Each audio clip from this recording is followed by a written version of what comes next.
Donc, si on se replace en arrière, on a l'impression, comme je vous le disais hier, qu'il y a une éternité qui s'est passée depuis la tentative d'assassinat contre Donald Trump, depuis sa convention, la convention du Parti républicain, avec la présentation de son VP, J.D. Vance, avec son discours de fin de convention, le fait qu'il est devenu le candidat officiel, et la réalité, c'est que nous devrions être dans une période qui soit extrêmement positive sur ce double, triple élan-là, qui soit extrêmement positif pour Donald Trump.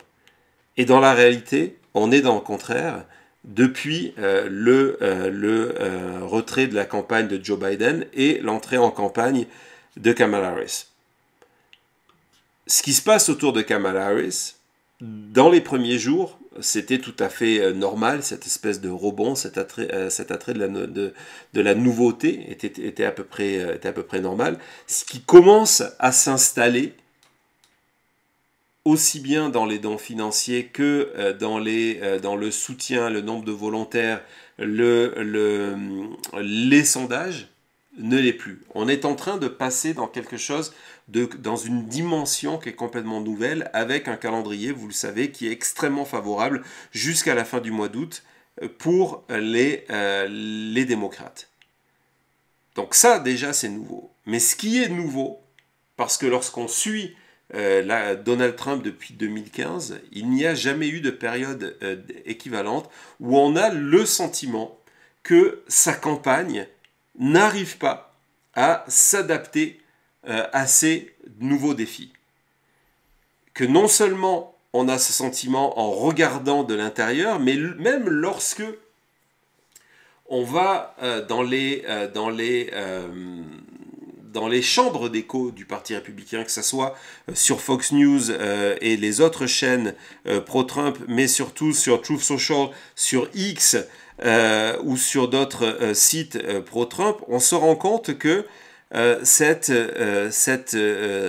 état des lieux actuel de la campagne Trump qui ne sait plus comment réagir et comment exister et comment reprendre l'attention, c'est la grosse difficulté, ça a été vraiment la force de Donald Trump depuis son arrivée sur la scène politique en 2015, c'était de se dire, ok, la campagne, c'est une succession de journées. Il faut gagner la journée médiatiquement, il faut que l'on soit négativement, positivement, ce n'est pas grave, il faut que l'on soit le sujet principal de conversation aux États-Unis. Il n'y a pas de mauvaise publicité. Il n'y a que de la publicité. Et c'est ce qu'a réussi à faire Trump en 2015, en 2016, pendant toute sa présidence, où il était déjà candidat. C'est le premier acte qu'il a fait au lendemain de la passation de pouvoir le 20 janvier 2017. Ça a été de lancer officiellement sa campagne.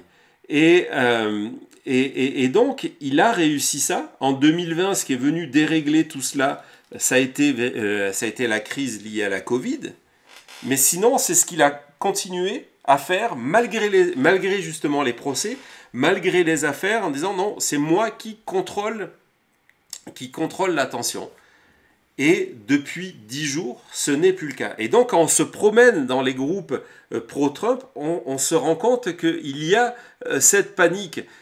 Et cette panique, donc Thomas va vous montrer une illustration qui résume assez ça, la manière dont Fox News, par exemple, essaye de sauver avec une campagne qui est en plein déraillement, et Fox News qui essaye de vous dire actuellement que tout va bien. Vous voyez, en essayant de poster, de peindre cette espèce ce smiley face sur ce train qui est en train de dérailler et de prendre feu en même temps.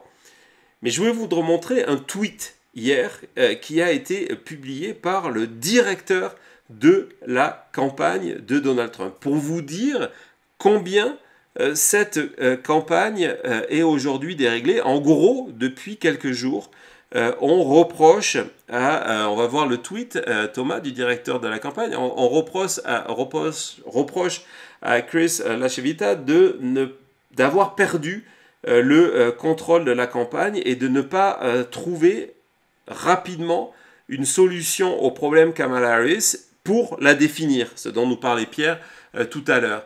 Et donc, il a publié hier ce tweet en disant, voilà, de manière ironique, évidemment, c'est pour tous mes fans.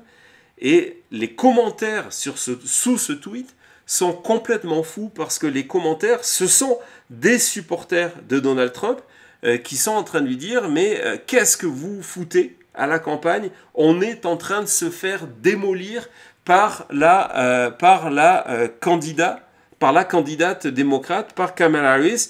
Il faut arrêter. Si vous n'en êtes pas capable, démissionnez. Vous êtes en train de nous amener à une catastrophe majeure en novembre. C'est aujourd'hui la température au sein des rangs MAGA qui continuent à croire en Donald Trump, mais qui ne croient plus aux gens autour de Donald Trump et qui ne croient plus aux gens responsables du message de Donald Trump. Ces critiques, je peux vous assurer qu'elles vont remonter d'une manière ou d'une autre à Donald Trump, et on va arriver à un moment, c'est peut-être ce qui s'est passé, on va y revenir, il y a 2 jours, devant le Congrès national des journalistes noirs, on va arriver à un moment où Trump va refuser de faire ce qu'il a faisait parfaitement depuis quelques mois, c'est-à-dire une discipline de prendre un message et d'être fidèle à ce message-là. Il va sortir de ce cas de discipline pour faire ce qu'il il pense nécessaire. Et c'est lorsque Trump décide de se dire non, je n'écoute plus personne, que les choses s'empirent. Parce que c'est là qu'il perd tout contrôle et qu'il fait tout et n'importe quoi. Donc on est dans cette situation où la campagne est au bord du précipice, mais peut vraiment tomber. Et un de ces points de départ des doutes de la campagne, ça a été évidemment la nomination de J.D. Vance, qui a causé plus d'effets négatifs et positifs, et qui a donné, on en parlait tout à l'heure avec Pierre, cette notion, cette possibilité d'utiliser ce mot « weird », de dire, voilà, cette campagne, elle est étrange, elle est malaisante, elle est chelou, et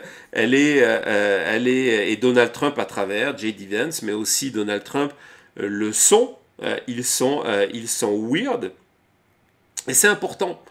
C'est pas simplement un argument de campagne, c'est une manière de démonter qui est Donald Trump. Donald Trump, depuis des années, et depuis cette dernière 2 années où, pensant qu'il allait être candidat contre Joe Biden, il s'est inscrit dans l'image de la force et de l'autorité, et donc du pouvoir. L'autoritarisme est un concept extrêmement important du succès de Donald Trump. Et donc, ce pouvoir-là, historiquement, on s'est rendu compte que pour faire tomber un pouvoir, c'est extrêmement compliqué. Mais pour faire tomber un pouvoir, allez réouvrir vos livres d'histoire,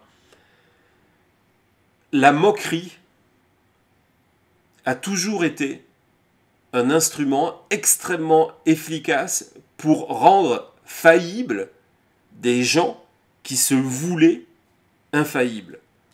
La moquerie est une arme contre l'abus de pouvoir. Et l'utilisation de ce terme « weird », c'est exactement ça. C'est une forme de résistance au pouvoir, à l'abus de pouvoir, à cette passion pour l'autorité, passion affichée pour l'autorité. C'est une manière de dire, ben non, regarde, tu n'es pas fort, tu es ridicule.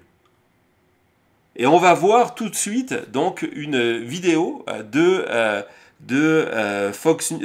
CNN qui est allée quantifier sur la campagne Trump les effets de ce mot, de l'utilisation de ce concept de weird, et vous allez comprendre pourquoi la campagne Trump est au bord de l'implosion. Sometimes there's these attack lines in politics that really just don't take hold. But to me, it feels like a lot of folks are interested in this attack line. So this is Google searches for weird. This is compared to the last 3 months. Look at this. It's up 22%, my God, over the last week. How about over the last 3 days? Searches for weird are up 32%. And of course, weird gets searched all the time, right? Because, you know, I'm weird, you're weird, etc. No, you really are weird. I really am weird, right? So when you see this kind of giant jump, you go to yourself, wait a minute, something is definitely driving this. People are interested in the word weird. And the question, of course, Kate Baldwin, is why are they interested in the word weird? Answer me that question. Can't they be searching weird for non-political reasons? They could be searching weird. They could be searching for me, for example. All right. Topics increasingly searched with weird on Google.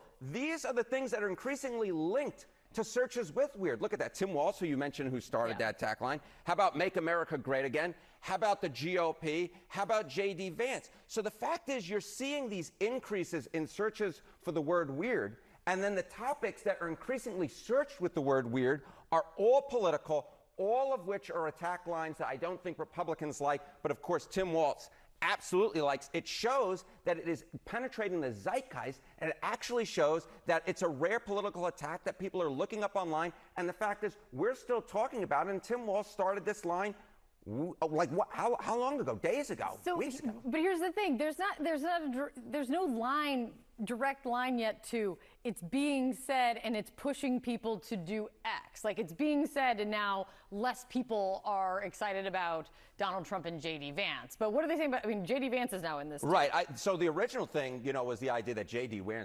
Vance was just a weirdo in the minds of a lot of Democrats. And I want you to childless cat lady. Childless cat ladies is yeah. Exactly right.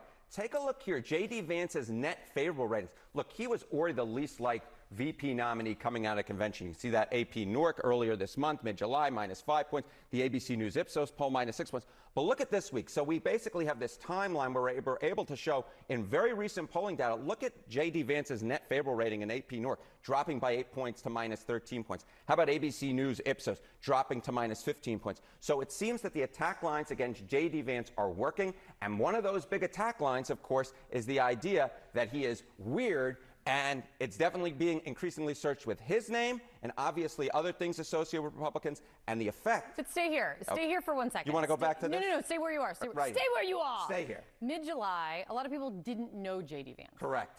This week, people do know J.D. Vance. Bingo. But sometimes, isn't it in politics, that just once you get on a ticket, once you are no longer labeled a contender for, but you are the whatever, your favorability drops. That may be true if we were to go months into advance, right? But if you look at folks like Sarah Palin, you look at folks like Dan Quayle, folks who went on to sort of VP infamy, all of them had net favorability ratings at +10 or better. The fact that he is so disliked so early on, to me, suggests that there's something unique about J.D. Vance. And it's not just the weird thing, but I think the weird attack line is absolutely having an impact. Folks just have a visceral dislike for him, as we see in these numbers right here.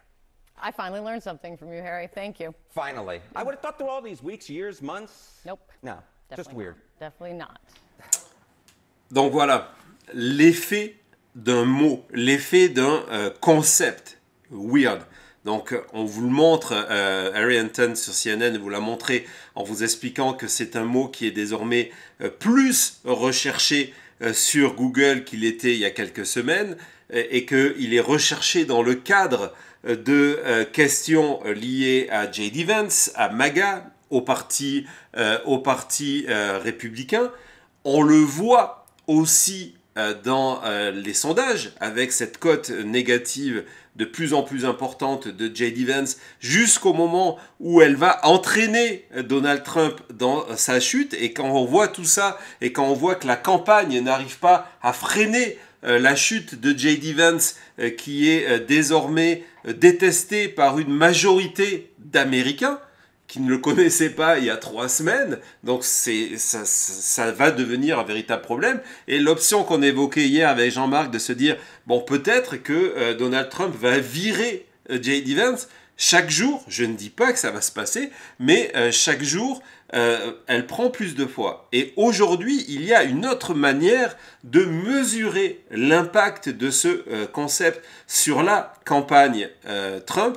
La campagne Trump qui n'a pas d'autre recours que de répondre à ce concept-là. Et lorsqu'on répond à ce concept-là, il y a un effet connu sur les réseaux sociaux qui s'appelle l'effet Streisand, de Barbara Streisand, où lorsqu'on parle de quelque chose pour s'en défendre, en fait, on attire encore plus d'attention sur la rumeur, le problème évoqué. Et c'est exactement ce qui est en train de se passer. Et donc, aujourd'hui, par exemple, on avait une nouvelle interview de J.D. Vance qui vient de sortir, et il est obligé de répondre sur le fait que non, il n'est pas weird. On écoute J.D. Vance. Donc non seulement J.D. Weird, oula, on a un truc. J.D. Vance est obligé de se positionner sur le fait qu'il n'est pas weird. Le journaliste en rajoute pour expliquer à son audience pourquoi on explique que J.D. Vance est weird. Et en plus de ça, il fait une interview assise sur un fauteuil. On n'est pas dans un sofa, mais on n'est pas loin. Les jambes complètement écartées, il prend toute la place. Rien que visuellement, cette interview-là, lorsqu'on sait que tout ça a démarré avec cette blague de J.D. Vance ayant des rapports sexuels avec un sofa, en termes de communication, c'est là qu'on comprend l'énervement de la base MAGA, hein, et les commentaires et la réaction du directeur de campagne de Donald Trump en se disant, mais qu'est-ce que vous faites ? Qu'est-ce que vous faites ? Pourquoi vous envoyez J.D. Vance répondre à des questions sur le fait qu'il est weird, installé dans un divan comme s'il était chez lui, voire pire, alors que c'est un des sujets qui fait que les gens aujourd'hui recherchent pourquoi J.D. Vance est weird. C'est la preuve que la campagne de Trump a perdu le message. Et donc, évidemment, et avant d'écouter Donald Trump, le camp d'en face, le camp démocrate, les PAC, se sont emparés de ce thème-là et multiplient les publicités. Et donc, plus les républicains ne veulent plus parler de cette idée-là, en fait, plus on en parle, et c'est une machine, un cercle vicieux pour les uns, vertueux pour les autres, que plus personne arrive à arrêter. On va regarder ce spot publicitaire sur Donald Trump et J.D. Vance sont weird. Donald Trump has been resorting to some wild lies, and some of what he and his running mate are saying, well, it's just plain weird. Weird. If Ivanka weren't my daughter, perhaps I'd be dating her. Oh, it's so weird. When he's on stage, he goes over to the flag and he hugs the flag, but it's a weird thing he does. Weird. J.D. Vance's comments about childless cat ladies is just plain weird. We're effectively run in this country by a bunch of childless cat ladies who are miserable at their own lives and the choices that they've made. Donald Trump, just plain weird. J.D. Vance, he has this idea that you should get extra votes if you have kids. Let's give votes to all children in this country, but let's give control over those votes to the parents of those children. He has been defined as weird. Weird. I love you guys. Weird. Weird is the word here. If you have a windmill anywhere near your house, they say the noise causes cancer. Her and her husband have been calling you weird. Look, I love my wife so much. Obviously, she's not a white person. Weird. That is weird behavior. I had a Diet Mountain Dew yesterday, and one today. I'm sure they're going to call that racist too. Vote to keep America sane, not strange. No weirdos in the White House. I love you guys. Voilà, c'est encore une publicité de ce groupe des républicains contre Donald Trump. Et vous imaginez de manière virale l'efficacité de cette publicité. Et en fait, le casse-tête aujourd'hui de la campagne de Donald Trump qui n'est plus en position de répondre comment on arrête quelque chose qui est viral et organique. Et ce n'est certainement pas d'en parler. Et donc on a J.D. Vance qui est interrogé sur ça, mais hier, c'est Donald Trump lui-même qui a tenté d'expliquer qu'il n'était pas étrange, qu'il n'était pas weird. Et plus on a temps d'expliquer qu'on n'est pas weird, on devient weird. On écoute Donald Trump. Well, they're the weird ones, and if you've ever seen her with the laugh and everything else, that's a weird deal going on there. They're the weird ones. Nobody's ever called me weird. I'm a lot of things, but weird I'm not, and I'm up front, and he's not either, I will tell you. JD is not at all. They are. Voilà, Donald Trump il est complètement sur la défensive, alors que c'est quelqu'un qui a mené son succès et son succès politique en étant en permanence sur l'offensive. Là, il est sur la défensive. Non, c'est pas moi les étranges, c'est eux. Et puis, il est obligé, vous imaginez comme Donald Trump doit détester ça, il est désormais obligé de venir prendre la défense de son colistier qu'il a lui-même choisi. Donc, c'est que J.D. Vance est en train de devenir un problème majeur pour la campagne Trump parce que J.D. Vance est weird. La force d'un mot, je vous dis, la moquerie est une arme pour faire chuter les dictateurs, pour faire chuter l'abus de pouvoir. Et donc, résultat, pour s'en sortir, Trump remet une pièce dans la question de se dire mais pourquoi il est en train de parler du fait qu'il n'est pas weird et que ce sont les autres, et du coup il rajoute dans la dimension je vais me moquer de Kamala Harris, ou je la réattaque, non mais regardez, c'est pas moi qui suis étrange, vous avez entendu son rire, c'est elle qui est étrange.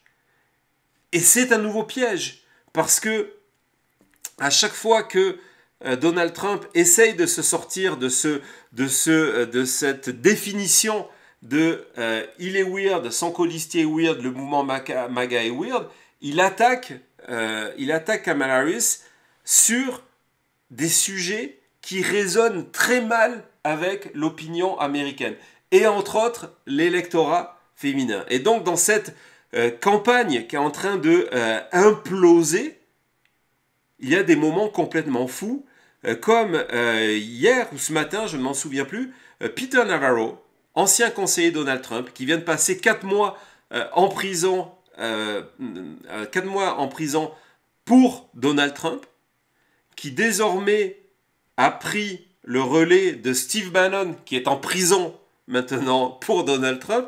Il a pris le relais à son podcast et qui, ce matin, s'attaquait aux républicains en leur disant « Mais arrêtez d'attaquer les femmes, arrêtez d'attaquer Kamala Harris sur son rire et sur tout ça, parce que vous êtes en train de faire qu'une énorme partie de l'électorat, y compris républicain, est en train de se retourner contre vous. » On écoute Pete Navarro. Do we get women when we call Kamala a slut or make fun of her cackle, Ted Cruz? We do not. Shut up.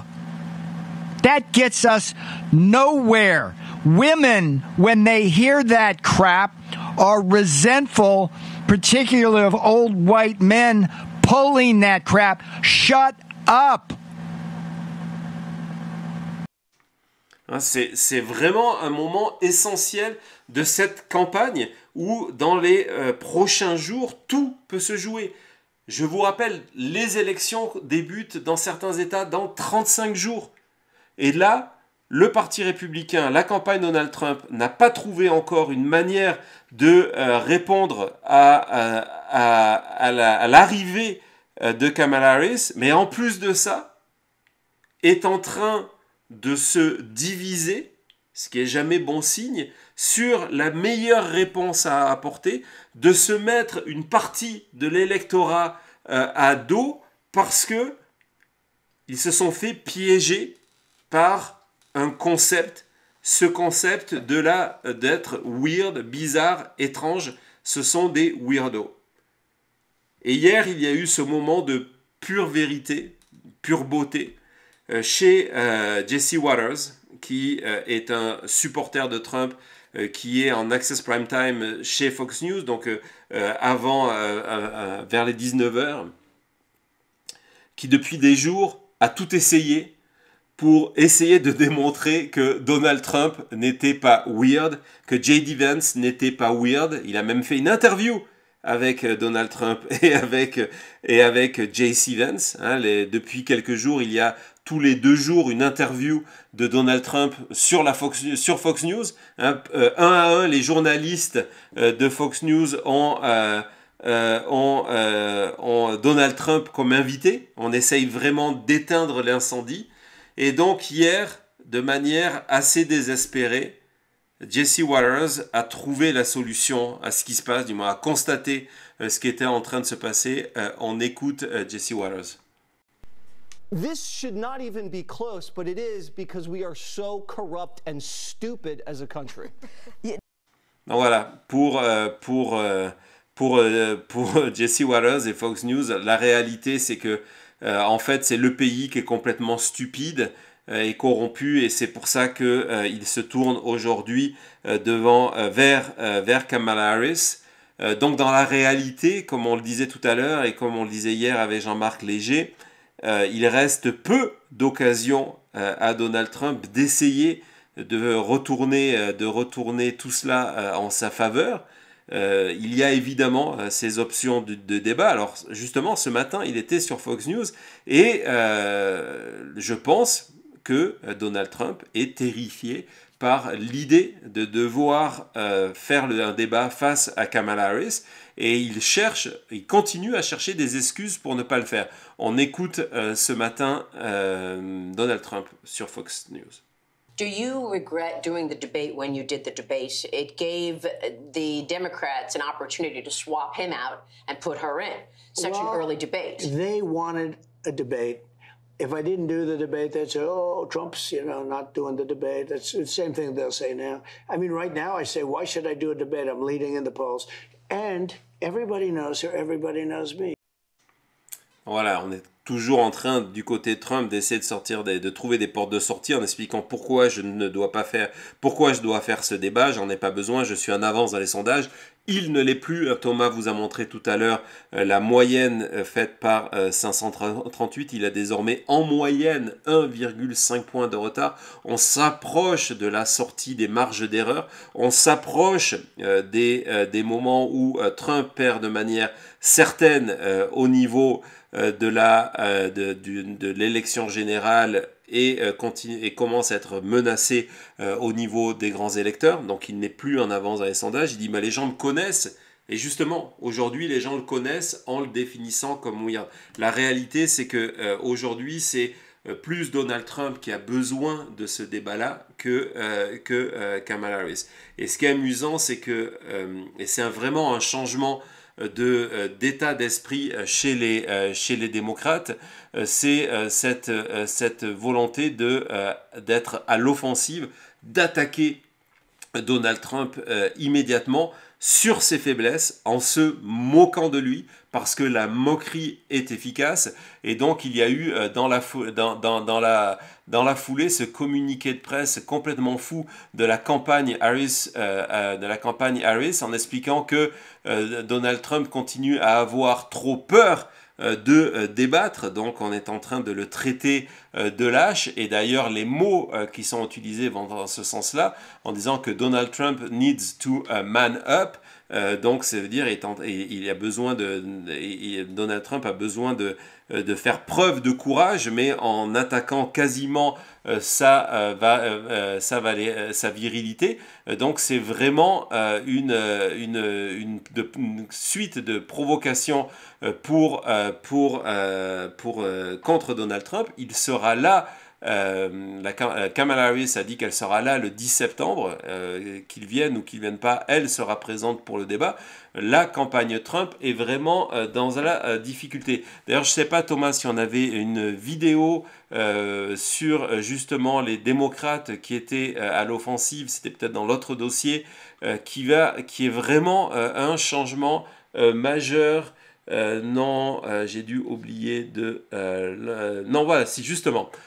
c'est un changement majeur. Je vais vous montrer une autre illustration des démocrates qui, ce qui est fou, c'est comme un changement de candidat et 10 jours peuvent faire, ne sont plus dans la réponse, mais ne sont plus dans la défense, mais dans l'attaque, et qui n'hésitent plus. C'est cette nouvelle génération d'élus démocrates qui n'hésitent pas à attaquer frontalement Donald Trump, et la campagne de Trump n'a pas de réponse contre ça.